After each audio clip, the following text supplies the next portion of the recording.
En 1988, Mikhaïl Gorbatchev, dirigeant de l'Union soviétique, réduit les forces soviétiques stationnées à l'est du rideau de fer et reconnaît le droit des peuples à l'autodétermination.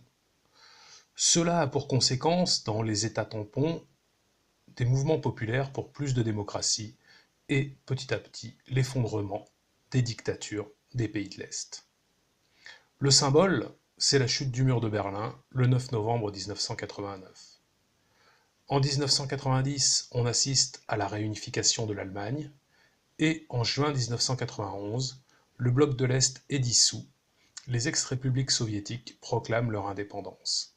C'est la fin de l'URSS et de la guerre froide.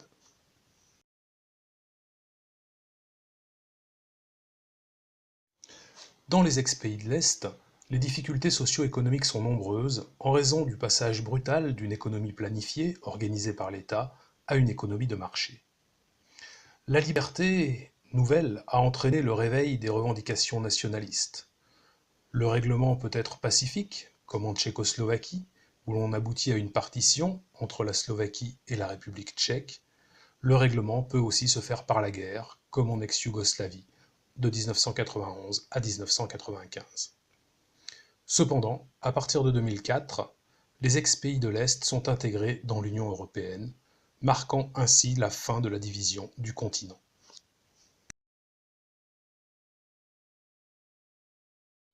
En 1991, les USA sont la seule hyperpuissance économique, militaire et culturelle.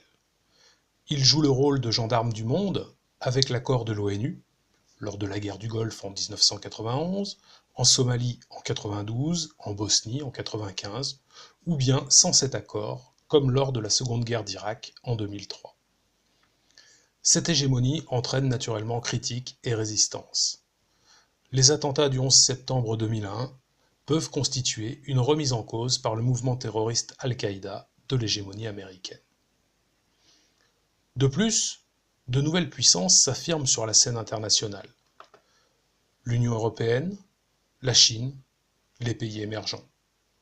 D'unipolaire, le monde devient multipolaire.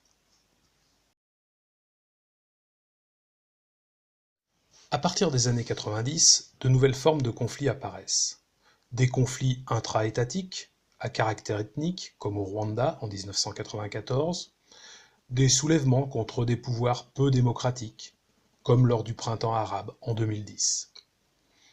La diffusion de l'arsenal de l'ex-URSS a entraîné une forte augmentation des violences criminelles, notamment en Afrique, et a favorisé l'essor des mouvements terroristes, créant ainsi un climat d'insécurité mondiale.